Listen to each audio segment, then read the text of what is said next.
You have successfully joined the webcast. Please stand by. The meeting will begin shortly. For any Honeymooner fans, you're on the air. You'll get that if you watch that show. All right. Good morning. Welcome to the board meeting of Empire State Development Corp. My name is Kevin Law, and I'm the chair. I'm going to call our meeting to order for this Thursday, February 20th, 2025. I'd like to remind staff members joining us remotely to please mute your audio until you're ready to speak. We also have Hope and Francine participating virtually with us today too. And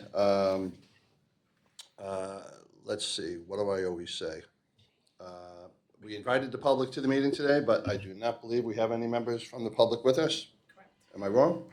No, no. We also invited the public to provide us with any comments they may have on any agenda items. Are we okay back there? Yep. On any agenda items. And I'll state for the record that we did not receive any comments from any members of the public on any of the items in today's agenda. As always, the directors have received all the written materials in advance of today's meeting and are free to ask questions, of course, to staff at any time. At this time, I will ask the directors whether anyone has any potential conflict of interest with respect to any of the items on today's agenda. Benson? Yes, DFS will recuse itself from the Milford Street item and the New York Ventures Neon item. Okay, that's regional item 2B, and we'll say that again when we get to that item. Any other board members have any potential or conflicts? All right, hearing none.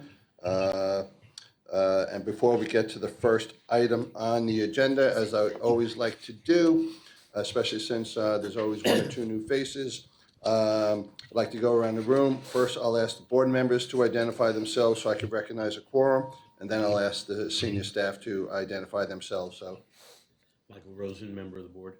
John Wong, member of the board. Lorraine Harris, member of the board.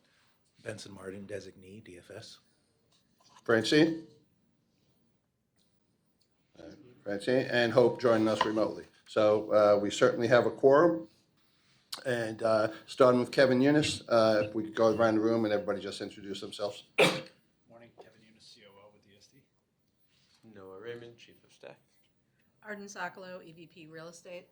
Michael Avolio, Senior Project Manager, Loans and Grants. Simone Bithian, Senior Project Manager, Loans and Grants. Jennifer Teagan, Managing Director of New York Ventures. Joy Huang, Director of Real Estate and Planning at ESD. Ethan Sander, project associate, real estate and planning. Sylvia Codoni, New York Ventures. Joshua Breitbart, Connect All. Joe Taswell, New York City Regional Director. Tony DeLucio, Deputy CFO, Controller. Ray Orlando, Chief Financial Officer. Lisa Hawkeiser, Director of Compliance. Joshua Bloodworth, General Counsel. All right. And we also have a special guest with us on virtually as well.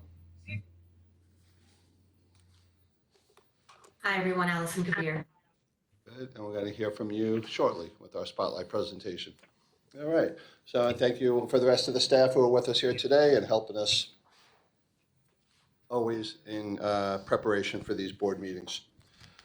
Okay, first item on the agenda is the approval of the minutes of the January 16th, 2024 directors meeting, which have been circulated. I will move them. Michael seconds them. Are there any comments, additions, or revisions? Hearing none. There is no comments from the public on them either. This motion is second. All in favor? Aye. Any opposed? None. The minutes are approved. I'm going to call on Hope Knight, our president and CEO, to provide her president's report. Thank you, Kevin, and good morning, directors. Greetings from the Southern Tier.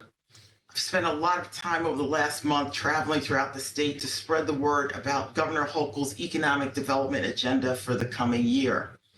And I've been able to share some exciting announcements as a part of those events. Yesterday, I was in Endicott to discuss the governor's proposals and to announce that BAE Systems was investing $65 million to expand its operations in the village. The global defense, aerospace, and security company has committed to creating over 130 new jobs. And last week in the Mohawk Valley, we announced the 12 awardees for the $10 million Mohawk Valley Empowers Fund. This is a fund that is supporting workforce development projects in the region that will use community-driven approaches to meet the demands of growing industry sectors. On Friday, I joined OGS Commissioner Jeanette Moy in the downtown Albany bid for a small business tour. Governor Hochul has proposed a $400 million investment in downtown Albany as a part of her executive budget. The tour gave us an opportunity to share more about the governor's plan and to hear directly from small businesses in the target area. Community engagement is paramount in the governor's proposal.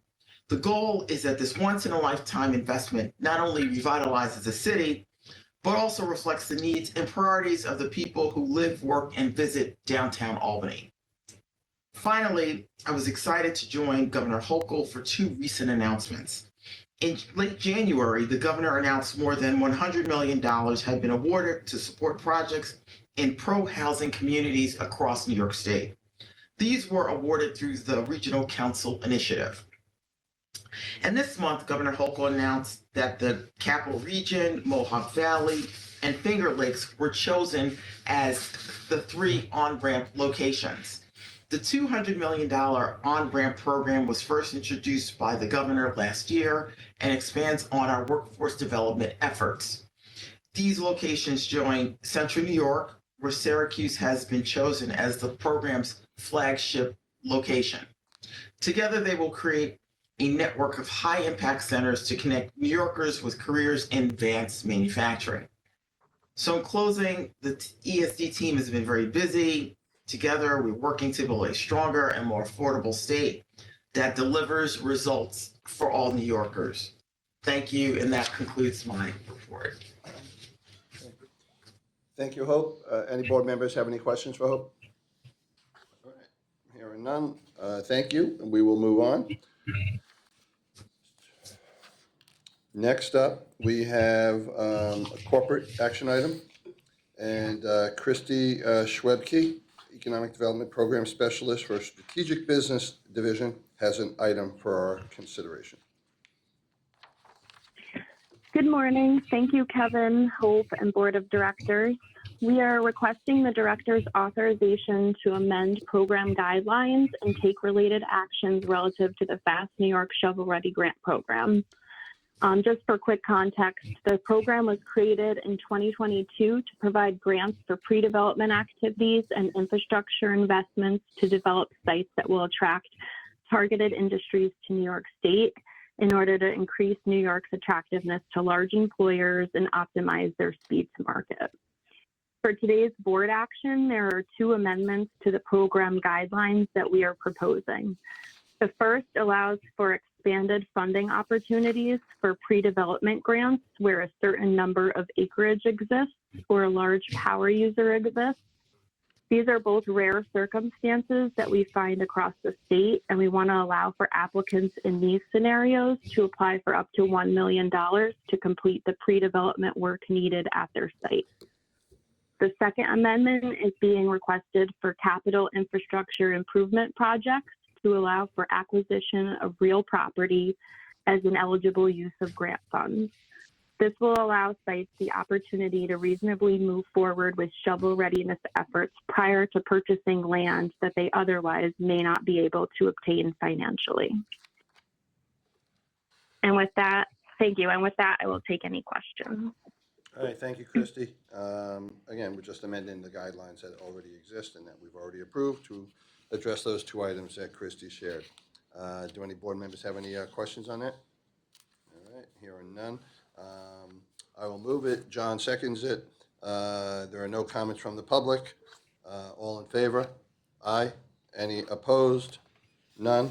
The amendment to the guidelines are approved. Thank you, Christy. Thank you. All right, our spotlight presentation is going to be from Allison Kabir. She's our Senior VP for Policy, Legislative Affairs, and Green Initiatives. And we're going to hear from her on the State of the State economic development proposals that the governor outlined in her State of the State address and in her budget. Allison, the floor is yours. Thank you very much, Kevin, and thank you to the Board of Directors. So I'm going to be providing an overview of the governor's 2026 executive budget proposals as they relate to ESD. Before we get into what has been proposed this year, just a quick table setting on the budget process. So this is an effort that we undertake on an annual basis. We're about midstream of this process. So this really starts in the summer. We're at the agency level. We're collecting ideas from across the division. We're crafting those ideas into proposals that we submit to the governor's office for consideration for the upcoming year. And we are now here in step 3. The governor has delivered the State of the State address. The executive budget documents are live. Everybody is delving in and trying to better understand the details. And the legislature is holding legislative budget hearings to bring commissioners from state agencies and authorities before the legislature to answer questions related to the executive budget proposals. So ESD's Commissioner Knight is going before the legislature on Wednesday for our budget hearing. After that step, the legislature will prepare their own version of a spending plan called a one-house bill. So the Senate will have their own budget, the Assembly will have their own budget, and by the time we get into March, we actually have 3 different versions of a spending plan. But there can be only one. So by the end of March, we reach agreement through negotiations, and the legislature passes that agreed upon spending plan just as they would any other bill, and they deliver it to the governor for signature at the start of the new fiscal year, which of course in New York is April 1st. So this is where we are in this overall process. A couple of themes for this year. We see investments in reshoring manufacturing, growing the innovation economy, building strong, vibrant communities, supporting small businesses, and attracting investment in both legacy sectors and new sectors. So jumping into the substance of what has been proposed for this year, first up, we have Power Up. We like a good acronym, so this is Promote Opportunity with Electric Readiness for Underdeveloped Properties, Power Up. $300 million over 3 years, and the intent is to undertake proactive deployment of power infrastructure at promising shovel-ready sites. The issue that we're primarily trying to solve here is that as manufacturing gets more advanced, as we see next generation industries crop up more than ever, those industries have heightened utility demands, right? So 10 years ago, 5 megawatts was a large power user. ESD is now frequently fielding requests for 50 plus megawatts. So in order to be responsive and to stay competitive, we want to be able to ready the sites with the utility power necessary to attract these businesses. Current process is we oftentimes have to tell a business, we would love to host you in New York, but we need to extend the infrastructure. That will take a little bit of time. Businesses don't always have that time. So the effort here is do it on the front end, make sure the sites are ready so we can invite a business to come in and turn on the lights. Next slide. Hey, Allison, on that one, are you also coordinating or partnering with New York Power Authority? We are working with, it's a great question, we're working with Department of Public Service throughout on that proposal. So ESD, of course, has the economic development lens, and DPS has the lens of, the grid infrastructure overall. So we're going to work hand in glove. Okay, thank you. Next up, we have $100 million more in capital for Fast New York to continue our effort to prepare shovel-ready sites. The next initiative is $150 million for the REDCs, and this year we're making a change to focus on larger scale, really transformative projects in the regions. And Allison, go back for some of the newer board members, the Fast New York. Explain that program, please. I'm sorry? Can you explain the Fast New York program, especially for our newer board members? Fast New York program is an effort wherein we make investments at sites around the state to make sure that they are ready to host an industrial business. So this is to ensure that we have an inventory of sites that are appealing to site selectors when we're talking about bringing in new investment to the state. And can people use both the Fast New York and the Power Up sites to help get a site ready? It's another good question. So we could see instances where a site is getting an investment from FAST and an investment from Power Up, depending on who we think the site is well suited for. You could see if it's a lower power user, perhaps a Fast New York investment is sufficient. But for the larger next generation businesses, they could receive both. Thank you. Next up, we have several enhancements to the Excelsior tax credit program. So this program, Pay for Performance program, to incentivize investment and new job creation, we're proposing to extend to 2039. And we're proposing a series of enhancements, which we'll delve into in the next few slides. Just quickly, I pulled this information from ESD's public database of economic incentives. And if we look at the return of Excelsior since inception, ESD investment has been approximately 5% to leverage 95% in private sector co-match. So a very successful program, and we want to keep it going. The first enhancement under Excelsior is to create a semiconductor supply chain tier.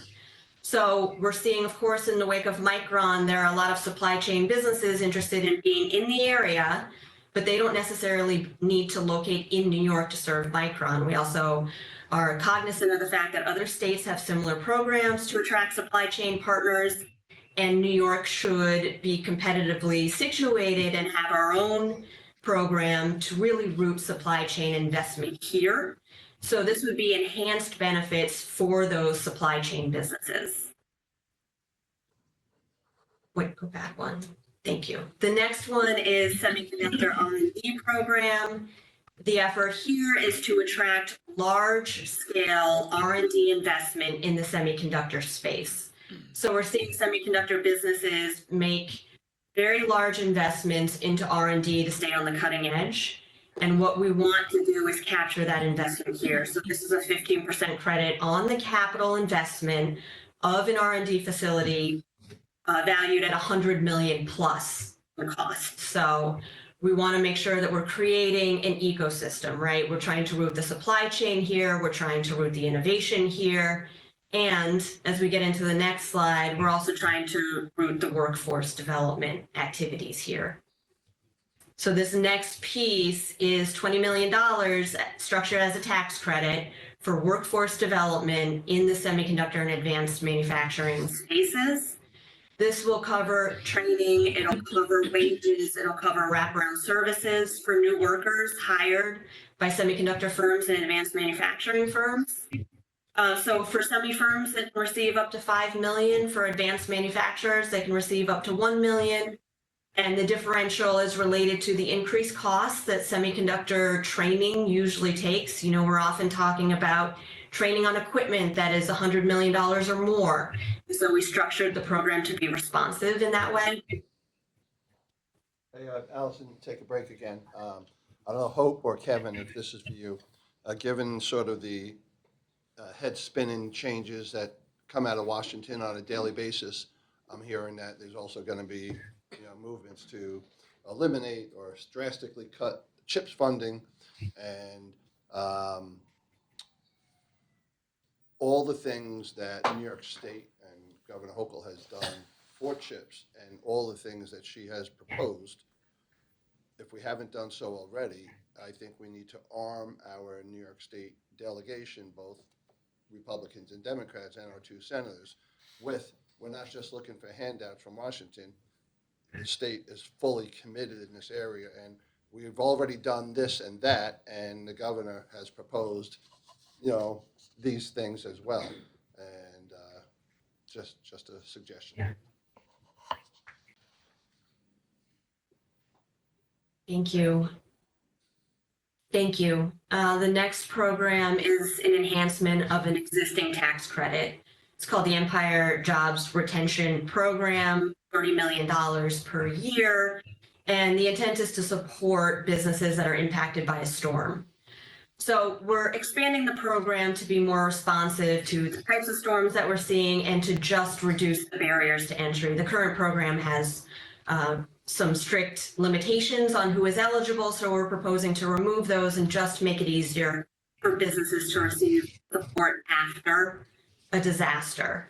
So this will provide a credit on employee wages for a period of 6 months after the governor has declared an emergency in the county where the business resides. So the enhancements that we're seeking allow small businesses to participate for the first time. Current iteration of the program is only businesses with 100 or more employees are eligible. We'd like to change that. The current program offers benefits for 10 years. We're suggesting to tighten that to 6 months. FEMA will say that the first 6 months after disaster is the most critical for supports. Otherwise, we see businesses close during that very vulnerable period. Allow businesses in all sectors to participate. The current program has limitations on which sectors are permissible. And we're also proposing to tie the benefit to the business size, with the smallest businesses receiving the highest benefit tier. Catalyst, another acronym, companies attracting talent to advance leading innovations and scale technologies in New York. So this is $200 million for a new tax credit to support early stage innovation businesses. What we're aiming to address is salaries, especially in STEM fields, have increased drastically in the last 5 years. If you look at the data, some of these salaries have increased anywhere from 15 to 70%. Makes it very difficult for an early stage business to hire top talent. So what we want to do is offset those hiring costs and leverage the expertise of our incubators around the state. So incubators, we can offer a personal income tax benefit for 5 years to promising early stage innovation businesses that have completed a course with a New York State incubator. So it's basically a two-step process. First, the incubators are selected to participate in Catalyst. Then the businesses that have completed training with the incubator are selected for 5 years. Harmony AI, helping achieve representation of more New Yorkers in AI. What we're aiming to do here is to avoid the creation of another digital divide as AI takes off as a new and emerging sector. So we have 3 elements. We have a workforce program to make sure that students from all backgrounds have access to cutting edge AI careers and training and mentorship. That's called AI Prep. Small business support, we want to make sure that small businesses who often say, I know I should be incorporating AI, I just don't really know where to start, leverage the EAC, Entrepreneurship Assistance Center network that ESD invests in to provide targeted AI training to small businesses across the state. And the last piece, make sure that businesses from all backgrounds at their earliest stages have access to venture funding. We're going to leverage $10 million from the ESD Ventures program, matched by $10 million from IBM and from Armory Square Ventures, for a total of $20 million going to small innovation, AI-focused startups in New York. And I should mention IBM and Armory Square Ventures are founding members of the Governor's Emerging Technology Advisory Board. Very cool. So we have Power Up, Catalyst, and Harmony. Do we have a division of acronyms here? We do. It's headed by Elizabeth Morrissey, isn't it? Yes, pretty much. Yes, she's our acronym queen. Very impressive. Thank you. And the next one is LINK, formerly or also known as the Link Deposit Program, another very successful program that we are seeking to enhance. Essentially, we want to increase the spending limitation. It's currently 560. We want to raise that to $1 billion because the program has been so successful in recent years as we grapple with high borrowing rates at the national level. So we want to make sure we have funding available to keep making these loans to small businesses and mid-sized manufacturers. So Link Deposit, or now Link, can offer a 3% reduction on a borrowing rate for either a small business or a mid-sized manufacturer. And if we look at the numbers, they're great. We've helped 6,000 businesses. We've issued $2 billion in loans, and that $2 billion has leveraged $4 billion in private investment.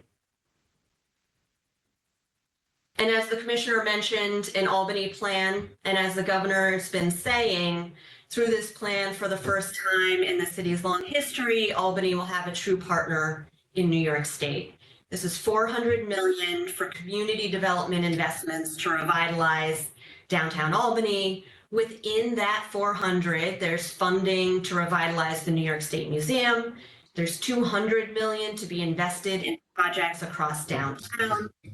And in general, the motivation is to create new reasons to work, visit, or live in downtown. We plan to take a holistic approach, engage with stakeholders throughout, and make direct investments into the community. Empire AI expansion, the governor has advanced a proposal for an additional $90 million in capital to support the Empire AI initiative, which is fostering cutting-edge research to expand AI for the public good. This initiative was included as part of last year's budget. It's been so successful that there are other interested schools, and so to be able to support that expansion, the governor is proposing $90 million to expand the project. And last but certainly not least, we have changes to the film program to make sure that New York remains competitive. There are many changes proposed, but they broadly fall into these categories. The first category, address timing issues, just pay businesses faster. The second category, support the independence and enhance the program to be responsive to the unique circumstances of the independent filmmakers. And thirdly, address competitive disadvantages, make several technical changes to make sure that we are being responsive to changes in the larger industry.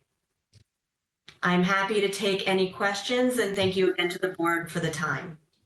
Thank you, Allison. Allison, other than what the governor has proposed in her budget and the state of the state, is there any other legislation floating out there from the Senate or the Assembly that could, that we're keeping an eye on, that could either positively or negatively impact the ESD? The short answer is yes. We are always keeping an eye on that, and we suspect some of these things will appear in one House budgets, and we're already taking a look at those details. Great, thank you. Any board members have any other questions for Allison? Can the directors get a copy of the PowerPoint deck? I thought it was really good. Yep. You hear, Allison, if you get that to Debbie, and Debbie could circulate the PowerPoint to the board members? Happy to. Great. All right. Hey.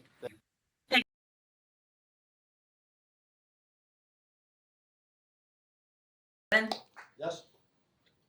Hi, it's Francine. Hi, Francine. Just as an update, I guess, going forward, we'll get a final assessment after the budget is passed, hopefully in April. Yes, Yes, and happy to. we have a board meeting coming up on March 27th, which will be usually the heavy-duty negotiation week of historically state budgets. So we may know a little bit more at our next meeting. And then if the budget is adopted after our next meeting, then we'll get a briefing from Hope and others as to what was included at the April meeting. Do we meet in April? Yeah.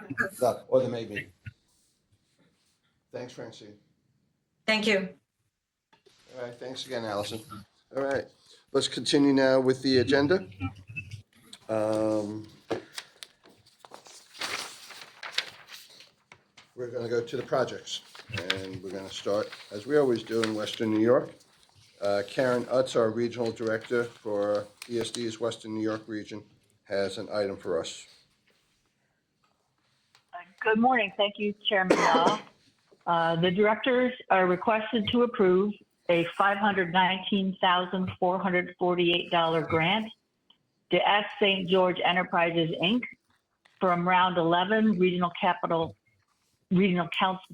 funds toward a $7,023,889 project to fully restore the White Inn, Verdonia's only hotel and upscale restaurant and banquet facility, which operated for nearly 100 years before closing in 2017. I will also note that today's agenda includes a request to approve a Restore New York grant to Chautauqua County that also supports this project. This project will retain 55 jobs and create 12 new full-time permanent positions. And with that, I'll be happy to take questions. Great. Thank you, Karen. Any board members have any questions on this item? We did not receive any comments from the public. So I will move it. Lorraine seconds it. All in favor? Aye. Any opposed? None? The motion carries. Thank you, Karen. Thank you. New York City region, we have 2 items, 2 presenters, and 2 separate votes. We'll first call on Michael Avali for the first item, and then Joe Taswell is here. I think both are here with us today. All right, so Michael, you're up first. Thank you. Good morning. The directors are being asked to approve a $2 million loan to Milford Street Association Captive Insurance Company. Founded in 2023, Milford Street Association is an insurance captive that provides a reasonable alternative to securing general liability insurance coverage for New York affordable housing properties. The captive is made up of and owned by the Milford Street Association LLC, which is in turn wholly owned by its members, all of whom are either affordable housing operators or owners, and act as the premium payers and insureds under the captive program. In keeping with affordable housing insurance requirements, Milford Street Association secures its general liability insurance coverage for its members with limits of up to $1 million per occurrence from an AM Best A- rated insurer. However, to secure lower premiums, the captive agrees to cover claims from $0 to $500,000, and the third-party insurer covers the remaining claims from $500,000 to $1 million. Under this structure, captive members are able to secure coverage unburdened by the price volatility and increasing premiums of the private insurance market. Long-term benefits are expected for both captive members and their New York City tenants. Lowering and stabilizing premiums will free up funding that can go towards necessary maintenance costs at properties covered under the captive. ESD made an offer of assistance to the captive in the form of a potential $2 million loan for a 5-year term at an annual interest rate of 2% per annum, payable at maturity. ESD's loan assistance would be used to cover a portion of captive membership costs with the intention of incentivizing membership, which in turn will strengthen the efficacy and long-term sustainability of the captive. In exchange for the loan, the captive has committed to securing general liability coverage for 4,000 additional New York City affordable housing residential units. I would be happy to answer any questions. Great. Thank you, Michael. So, yeah, this is new. It's creative. A couple of questions, maybe for you or Josh. This is a loan, so we will not be construed as any type of ownership interest in this fund, and thus may be subject to claims against us in the future. No. We feel good about that? Yes, it is a straight loan. Straight loan. Right. So we will not be a part of this, what do we call it, offshore carrier or?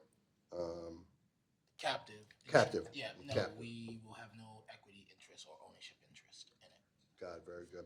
And then, once we issue the loan, they will be able to help other developers of affordable housing obtain lower insurance. Correct. The purpose of our loan is to lower the capital membership costs to enter into the captive. And so our loan will lower those costs and will make the captive more competitive. And so in theory, the captive will grow with more members due to our And this loan. is the first time it's being done in New York. Correct. But is it being done anywhere else in the country? I believe it is, yes. I believe in Vermont. I know that's one area. I don't know more off the top of my head, but yes. Right. It would be great if we just monitor this, because I could tell you firsthand, in insurance costs for market rate projects, any type of projects, have just been skyrocketing for the last 5 years. And every increase in a deal makes it that more challenging for a project to pencil out, given the uncertainties in the capital markets. And with all the hurricanes in Florida and North Carolina, Southwest, and then of course the fires in California, we're all bracing for even higher increases in the insurance world. So if this is a success for the affordable developers, it may be something cool the state pursues to help also on the market rate side, because the governor has been correct when she talks about we got to increase the supply of housing in all categories: homeless housing, low-income housing, affordable housing, workforce housing, market rate housing. The more the supply, the better. So be interesting. Hopefully this works. It sounds creative, so good luck with it. Do any board members have any questions? This is just a Benson, this is the one you're recusing yourself on? Yeah, I have another one later on, but I'm recusing myself from this one too. Got it. Okay, so let the record reflect that. We don't have any comments from the public on this item. So I will move this. Francine, you want to second it? Yes. All in favor? Aye. Aye. Any opposed? None? The motion carries. Thank you, Michael. All right, Joe, you're up. Thank you, Mr. Chairman, and good morning.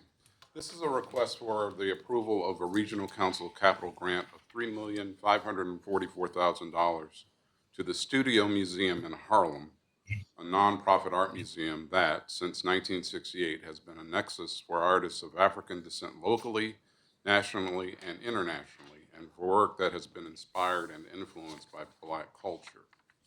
The grant will be used in connection with the $169.4 million cost to construct its new 82,000 square foot building located at 144 West 125th Street in Harlem, the same site as its former building.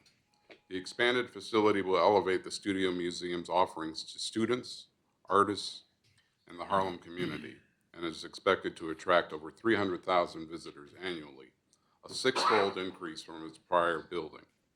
As a result of the project, the Studio Museum, which has 71 existing jobs, is expected to create 40 new jobs.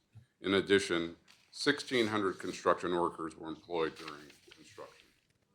The project was completed this past December and will open later this fall.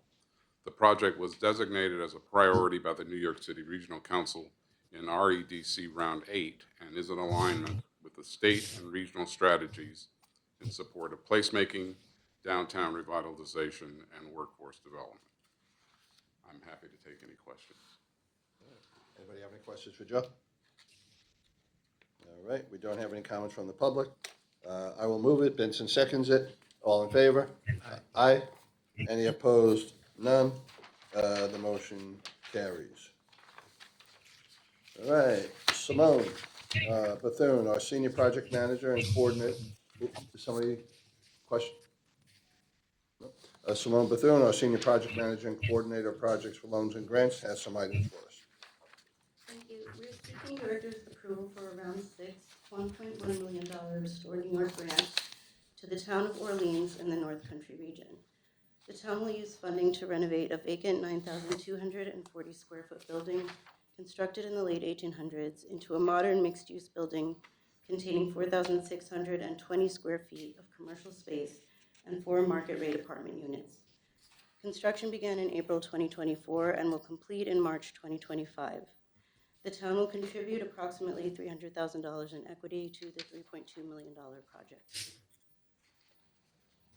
For the second item, we're seeking director's approval for a round 6, $1,250,000 grant to Chautauqua County in the Western New York region for renovation of the White Inn, a former hotel and restaurant. This grant complements a $519,448 round 11 Regional Council Capital Fund award being made to St. George Enterprises, the beneficiary and owner of the project building, which was presented earlier in the meeting by Karen Utz. In November 2024, the county oversaw renovations to the vacant Century Plus old building known as the White Inn, located at 52 East Main Street. Working with the beneficiary and owner, St. George Enterprises, the county restored the building into a luxury hotel with 25 rooms and a banquet facility. The owner has invested approximately $5.1 million in equity to the $7 million project. And I can take any questions.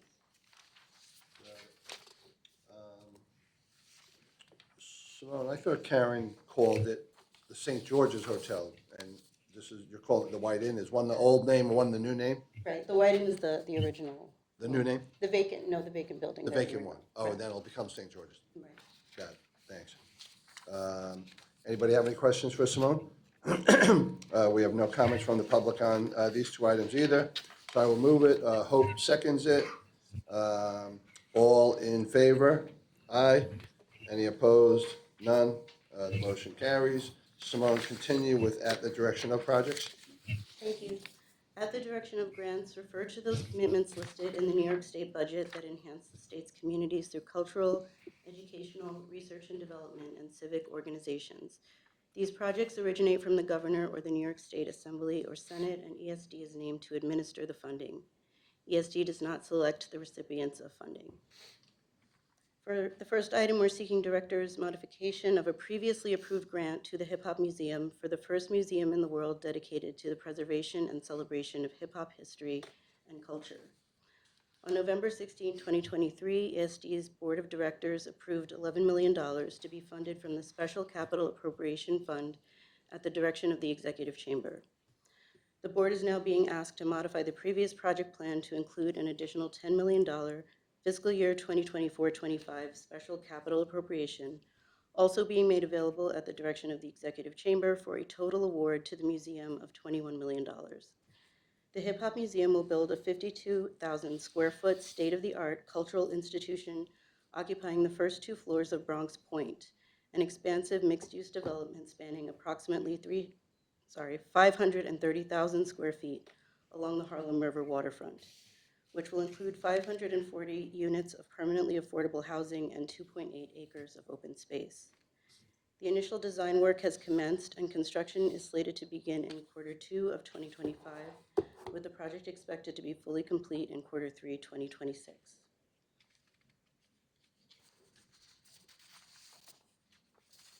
For the second item, we are seeking director's approval for a $10 million grant to the National Urban League, a nonpartisan historic civil rights organization based in New York City, for fit-out construction of its new headquarters at 117 West 125th Street.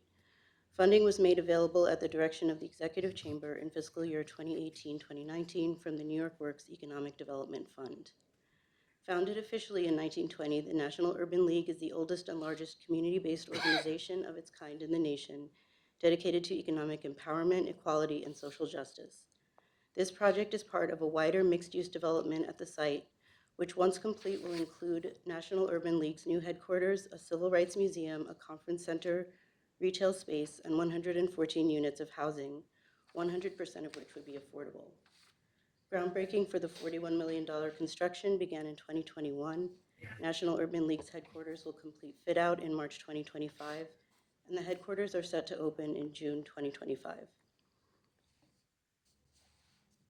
For the third item, we are seeking director's approval for a $350,000 Local Assistance Assembly Award to Regional Alliance for Small Contractors, made available in fiscal year 2024-2025 at the direction of Assembly Member Carl E. Hasty of the 83rd District. The Regional Alliance for Small Contractors is a New York City-based not-for-profit organization with over 30 years of experience of fostering business growth and development. Funds will be used to support programming and operational services focused on assisting the development of minority and women-owned business enterprises and service-disabled veteran-owned small businesses, with cutting-edge business courses and trainings, workforce development, and other related supportive services. The organization will apply the funding to its operations through August 2025. And I can take any questions. Thank you, Simone. Anybody have any questions for Simone on any of these at the direction of projects? There are none. We have no comments from the public on these items either. I will move it. Michael seconds it. All in favor? Aye. Any opposed? None. The motion carries. Thank you. Thanks, Simone. All right, next up, Office of Strategic Workforce Development, Christina Lopez, our Deputy Director. Thank you. The directors are being requested to approve the release of funding for the Office of Strategic Workforce Development's Pay for Performance Operating Grant Program to Pursuit Transformation Company, Inc. in the amount of $1 million. Pursuit Transformation Company, Inc. applied for a Pay for Performance Operating Grant through the Office of Strategic Workforce Development's Grant Funding Program. Based on the recommendation of the office and the ESD Commissioner, an incentive proposal was signed agreeing to provide $1 million in funding. This grant will allow Pursuit Transformation Company, Inc. to provide a one-year pre-apprenticeship program where participants will learn about the technical aspects of software development. This competency-based training program is composed of levels 1 and 2, or core, foundational modules that take 8 to 10 months to complete, designed to develop participant skills and knowledge from no coding experience to job-ready software engineers.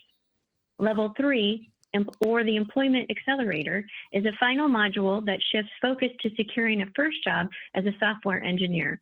Fellows reinforce fundamentals, progress to advanced skills in AI applications, and practice behavioral and technical interviewing skills. Level 3 takes 3 months to complete. Wraparound services such as financial literacy, budgeting, benefit management, and career coaching will also be provided.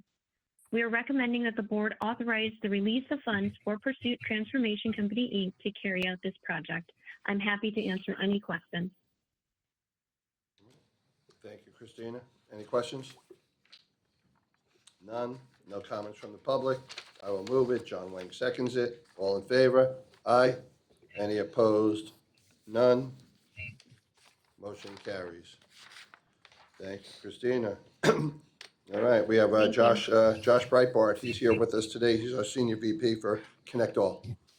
Thank you, Chair, Directors, President Knight, for the opportunity to bring this matter to you today. The Connect All office is requesting that the directors authorize 2 grant awards and the corresponding general project plans for projects through our municipal infrastructure program. This program is funded through an award from the U.S. Department of Treasury's Capital Projects Fund. As noted in the materials provided, the 2 grants are for a total not to exceed amount of $39,131,088 to construct broadband infrastructure to serve over 12,000 locations in Franklin and Oswego counties. These projects are consistent with ConnectAll's mandate to develop a robust internet marketplace that delivers affordable and reliable service equitably across the state. As a reminder, the board approved the guidelines of this program in September 2023 and has previously approved a total of 9 projects totaling approximately $159.7 million in meetings in September, December, and most recently in January. With the approval of these 2 awards today, the total amount for the projects approved by the board will be $198,845,373.30 to serve approximately 60,000 locations across 15 counties. The individual grantees, grant amounts, and project descriptions for today's awards are enumerated in the director's materials. I'm happy to take any questions. And so, Josh, what was the original pot of monies we received? I just heard you mention what's been spent and how much is left. Yeah, so the original award announcement was for approximately $228 million. If with the approval today, the total amount that the board will have approved will be approximately $199 million.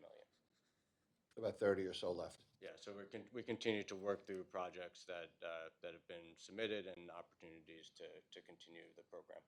Are you hearing anything? Are there any efforts in Washington to claw this money back or terminate this program, or do we feel pretty good that a lot of these dollars are already out the door and the rest will soon be out? We feel confident in this funding award, which was identified in the American Rescue Plan Act and specifically for the state of New York, and we've already taken on these obligations and are proceeding with the program and continue to draw down through the normal course of business and cash management practices. Great to hear that. Anybody else have any questions for Josh? All right, we don't have any comments from the public on this either, so I will move it. Lorraine seconds it. All in favor? Aye. Any opposed? None. Motion carries. Thanks, Josh. Thank you. Next up, we have two items, two presenters, two separate votes regarding New York Ventures. The first item is going to be Jennifer Teagan, and I believe this is one that Benson is also recusing himself on. So Debbie, let the record reflect Benson's recusal. And Jennifer, you're up. Good morning, directors. We request that the directors authorize an investment commitment from the State Small Business Credit Initiative Emerging and Regional Partner Program Fund. This is a $102 million program using federal SSBCI funding to invest in venture capital fund managers who subsequently use that capital to then invest in multiple New York State-based startups alongside private capital. Today, we propose investing in Neon for up to $8 million. Neon is a New York City-based venture capital firm that invests in high-growth startups that deliver value for patients at the intersection of healthcare and consumer. Neon is led by a woman partner who has deep expertise in healthcare ventures. After more than a decade of experience investing in and founding healthcare and consumer companies, that partner is launching her first fund. New York Ventures conducted due diligence on Neon and concluded that investing in this fund will help support the innovation ecosystem in New York and recommends that the directors authorize this investment. And I'll take any questions. Right. And I always ask this, and just to, so all the board members are clear about it. We're taking federal funds, come to ESD, then we're giving them to a venture capital firm, and then the venture capital firm will invest those monies in startup companies. Correct. Got it. Very good. And these are investments, and so to the extent there's any upside, New York State can participate in some of that. Correct. Got it. We do. We plow it back into our program funds. Great. All right. Anybody have any questions for Jennifer on that? All right. We don't have any comments from the public, so I will move it. I see Francine wants to second it. All in favor? Aye. Any opposed? None. That motion carries. Thank you, Jennifer. Sylvia Codeny, she's our Assistant VP for Venture Capital Fund. She has an item for us as well. Thank you. Today we are asking the directors for approval of a follow-on investment of up to 1.5 million in Kintra Fibers. The New York State Innovation Venture Capital Fund has previously invested 1 million in this company, so the total investment will bring us to 2.5 million. Kintra Fibers is a Brooklyn-based material science company and has developed a bio-based and biodegradable fibers that are an alternative to fossil fuel materials such as polyester. The apparel done with Kintra Fibers can degrade, and once discarded, it avoids microfiber pollution of our oceans. This financing round will support the company in the scale-up of manufacturing and for commercial launch. As part of the due diligence process, the New York Ventures Innovation Venture Capital Fund staff and the External Advisory Committee has both evaluated the company, the business plan, growth prospects, and the terms of the investment. As a result of this analysis, both the staff and the IAC are agreeing that this is a market opportunity and growth potential that warrants an investment and recommends its approval. I'll take any questions. Anybody have any questions for Sylvia? Hearing none, there are no comments from the public, so I will move it. Hope seconds it. All in favor? Aye. Any opposed? None. Motion carries. Thank you, Sylvia. All right. We have an item involving the 42nd Street Land Use Improvement Project. And we have Joy Huang, our Director of Real Estate Development and Planning. Thank you, Chair Law. Good morning, directors. We are today requesting the directors to authorize the various steps needed at this time to implement the proposed 5 Times Square residential conversion project located in the heart of Times Square on 7th Avenue between 41st Street and 42nd Streets. The proposed project will facilitate the adaptive reuse of the near vacant commercial building and transform it into a thriving mixed-use residential rental development. The project site was designated as Site 4 in the 1981 42nd Street Land Use Improvement Project General Project Plan, or as we refer it, the 42nd Street GPP, which was amended through November 2006, in which the main goal of the improvement project was to eliminate the blight and physical decay that had characterized the West 42nd Street area. The proposed conversion project aims to address the city and state's housing crisis by providing critically needed rental housing units, including income-restricted rental units. Furthermore, this project is among the first to utilize housing policies adopted in Governor Hochul's fiscal year 2025 enacted budget to enable such conversion projects, including the lifting of the 12 FAR cap for residential use and the New York State Property Tax Law Section 467M, providing tax exemptions to office residential conversion projects that meet certain affordability requirements. This building is situated on this site as a 38-story commercial office building of approximately 960,056 gross square foot that was originally a build-to-suit office headquarters for Ernst & Young, which vacated the premises in 2022. Since then, the project site has experienced vacancy rates that are well above the average in the city and in Times Square. The building currently sits 77% vacant, with a few office tenants on the upper floors and some existing ground floor retail tenants. The site is adjacent to the New Amsterdam Theater and is owned currently by the City of New York through the city's Economic Development Corporation, or EDC. The site is leased with an option to purchase to a joint partnership between RXR Realty and Apollo Global Real Estate Management, GP LLC. The proposed project will result in approximately 745 gross square feet of office to be converted for residential uses while retaining up to 37,311 gross square feet of retail space. Residential use on site will be permitted to exceed the 12 FAR cap up to a maximum of 32.7 FAR. The construction will be phased to allow for the retention of some office tenants until the end of their lease. ESD staff completed a determination of responsibility for each of the entities that make up the development team and found that each member of the development team to be a responsible party. The proposed project will include up to 1,250 units that is split between 1,050 studio units and 200 one-bedroom units, with 25% of the total units amounting to approximately 313 units to be made permanently affordable for households earning up to 80% of the area median income. Residential amenities totaling at least 55,000 gross square feet include active recreational uses such as a gym, a sports court, a pool, and a dog run. So to facilitate the proposed project, ESD must override the New York City zoning resolution in accordance with the UDC Act. The MGPP provides for an amendment to the design, use, and operating requirements, shortened as the DUO, that specify the parameters for permitted development of the project in lieu of zoning. ESD has worked with the city in amending this DUO, and the project will be subject to monitoring and compliance by both city and the state. An executed cost agreement between ESD and the developer is in place, where the developer is responsible for payment of ESD's costs associated with the proposed project.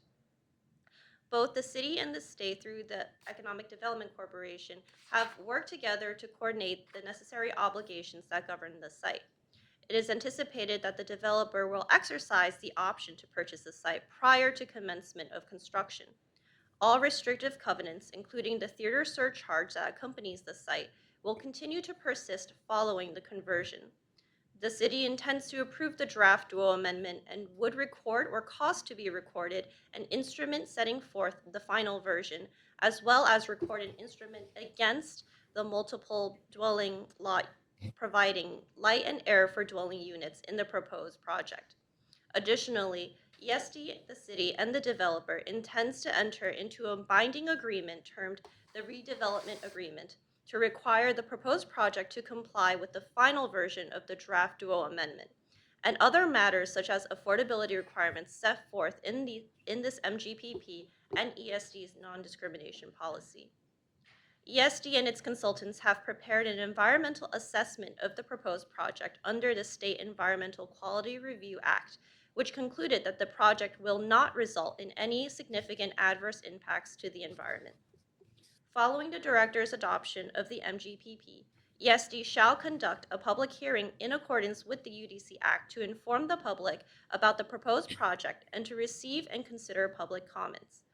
After the public hearing is held and the subsequent 30-day public comment period is concluded, we will review and evaluate any substantive negative public comments or testimony and request that the directors to affirm or modify the GPP at that time.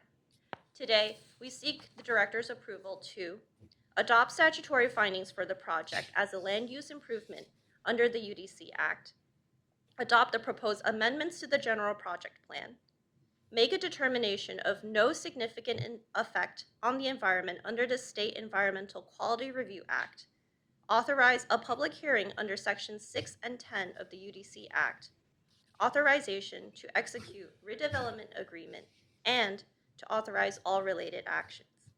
Pending approval, the developer will begin conversion of the existing building by the end of this year, 2025, with expected completion and full occupancy by 2027, delivering a significant supply of housing and affordable housing to Midtown Manhattan. I'm happy to answer any questions at this time. Thank you. Great. Joy, question for you first. Is this the first time you presented to us at the board? Correct, it is. You did a great job. Thank you. It was very thorough, followed you all along the way, so very good job. Can you refresh my recollection? What's the address? Is this 4 Times Square, 5 Times Square? This is 5 Times Square. This is 5. Where the Red Lobster and the Miniso is in Times Square. Got it. And does RXR and Apollo own it now, or are they in contract to buy it and to convert it? They are a tenant under a lease that is held by the EDC, to the city. Through the city? Yes. But now we're going to actually, with the amendment, No. So the city still owns the site, and until the developers, which is RXR and Apollo, exercise the option to purchase the site, the city will still retain ownership. that, you answered my question before I asked this. That's it. Okay, now I follow that. Terrific. And the whole thing will be converted into residential. It will be mixed use. It will be phased so that there will be mostly residential with some top floor office tenants retained. I think it's Roku and maybe some other smaller tenants. And then at the expiration of those tenants' leases, their hope is to then convert the remainder of the building to residential. Got it. Great. And we're working hand in hand with New York City Economic Development as well. Correct. Great. Terrific. Anybody else have any questions for Joy? We don't have any comments from the public, so I will move this. Benson seconds it. All in favor? Aye. Any opposed? None. Motion's approved. Good job again. Thank you, Joy. Okay, we're getting close. Another significant project. Next up is the Bayview Correctional Facility Redevelopment Project. Ethan Sander, our project associate for real estate development and planning. Ethan, floor is yours. Thank you, and good morning. Today, we are requesting the directors to authorize the various steps needed at this time to implement the proposed Bayview Correctional Facility Redevelopment Project. The proposed project is a transformative initiative to redevelop the former Bayview Correctional Facility at 550 West 20th Street into a sustainable mixed-use development. The project aims to address the city and state's housing crisis by providing critically needed income-restricted housing opportunities and community spaces. To address the state's initiatives to repurpose unused, publicly owned properties, ESD issued a competitive request for proposals in 2023 to solicit redevelopment plans for the site. By June 2024, ESD conditionally designated a development team comprising of 51% nonprofit ownership led by the Osborne Association and Camber Development Group. Their proposal, called Liberty Landing, features a dynamic plan to adaptively reuse the vacant correctional facility, formerly known as the Siemens House YMCA, built in 1932 and eligible to be listed on the state's list of historic resources.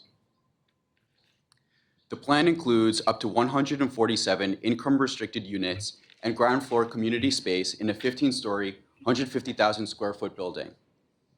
The project also highlights the successful partnership between ESD and the Office of Mental Health, featuring a 15-bed short-term transitional housing space on the 3rd floor. ESD staff has completed a determination of responsibility for each of the entities that make up the development team and found each member of the development team to be a responsible party.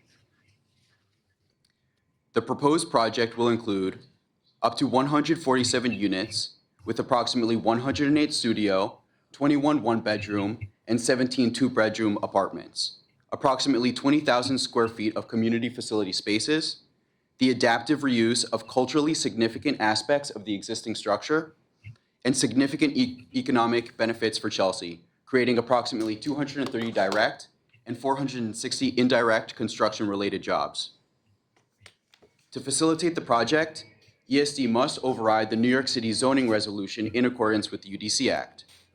The GPP provides for design guidelines that specify the parameters for permitted development of the project in lieu of zoning. We have consulted with the City Planning Commission about the proposed project and zoning overrides and anticipate receiving a letter of recommendation from the Commission prior to ESD board affirmation.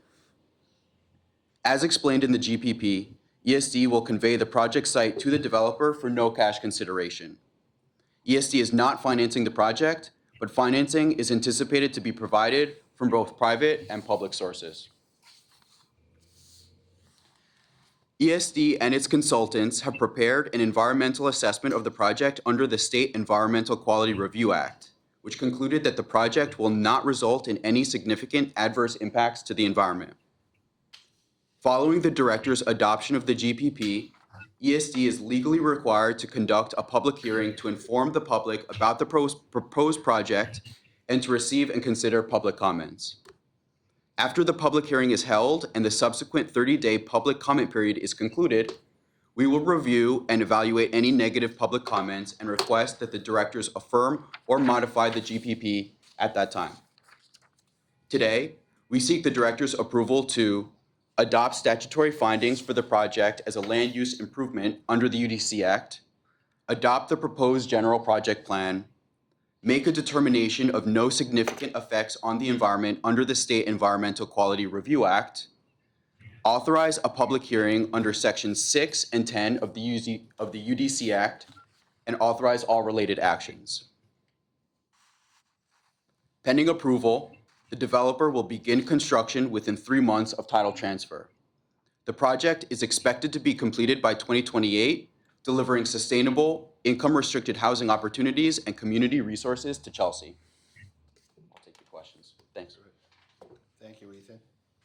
You've been here before, or No. Is it your first time too? Yes, sir. Excellent job. Yeah, Arden, you're building up a great team. New young professionals, so a very good job too, Ethan.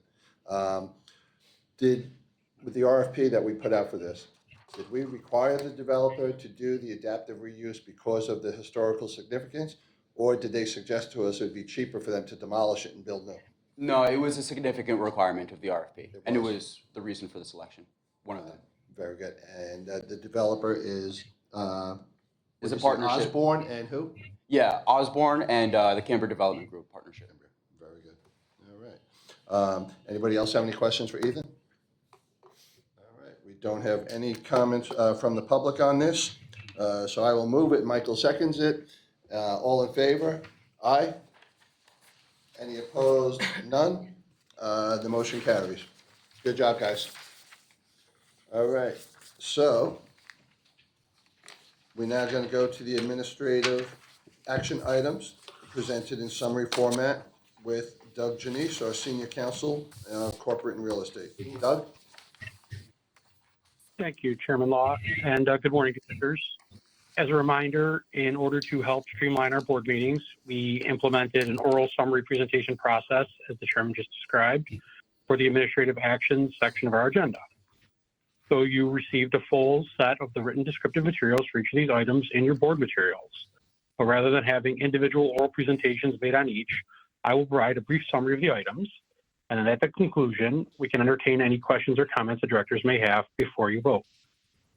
The 4 February administrative action items are summarized as follows. Item 9A is relative to the disposition of the Butler Correctional Facility to the Wayne County Industrial Development Agency. The board is being asked to authorize the transfer of the former Butler Correctional Facility in Wayne County to the Wayne County IDA to generate a new economic development opportunity at the site. The Butler Correctional Facility is a former minimum/medium security prison that closed in 2014 and is owned by ESD. In 2022, Governor Hochul formed the Prison Redevelopment Commission to generate economic activity on the sites of closed correctional facilities, and ESD has been diligently pursuing those opportunities. ESD has been working with Wayne County, the Wayne County IDA, and local stakeholders to redevelop the site. Pursuant to a competitive RFP issued by the Wayne County IDA, Westbury Lumber, a neighboring lumberyard, was selected to redevelop the site. As part of the redevelopment plan, Wayne County IDA is seeking transfer of the site from ESD for $1, with plans to immediately transfer the site to Westbury Lumber to permit it to occupy the site and expand its existing business operations. Staff is therefore seeking authorization to make the disposition and take all related actions. Item 9B is relative to the establishment of a pre-qualified real estate development and planning appraiser consultants list. The board is being asked to authorize the establishment of a pre-qualified list of appraisal firms. The previous list of pre-qualified appraisal firms has expired, and staff has conducted a broad competitive solicitation of interested firms in order to compile and adopt a new list, which is now recommended for adoption for a period of 4 years.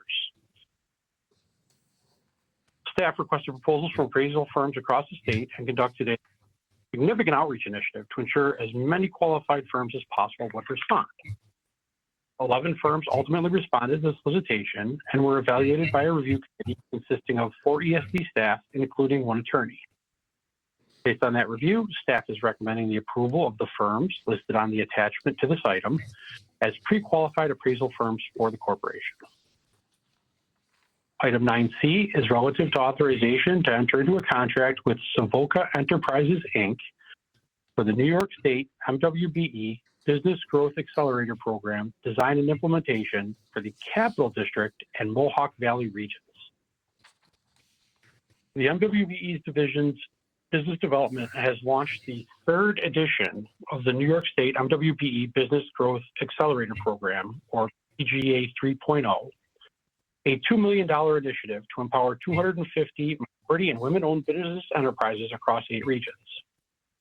3 consultants were previously selected from an initial request for proposals in July of 2024 to provide intensive training, mentoring, one-on-one coaching, and technical assistance to 200 MWBEs in 6 regions for a total award of $1.6 million.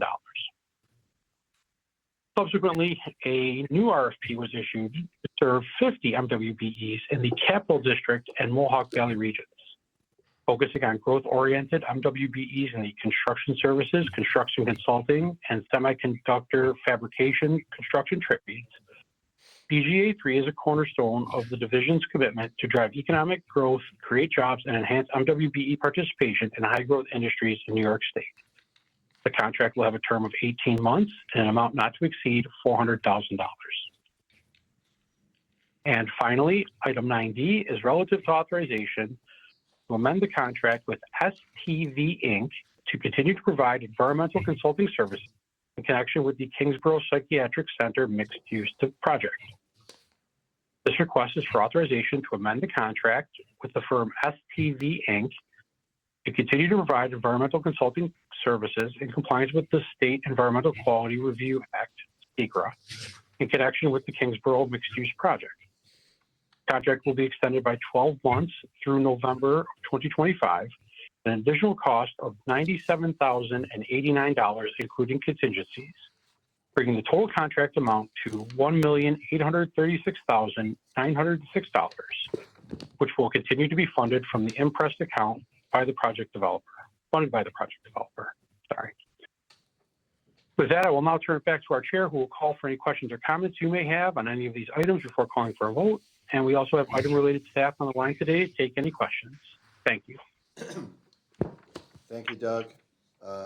Anybody have any comments or questions for Doug on any of these items? Hearing none. We have no comments from the public.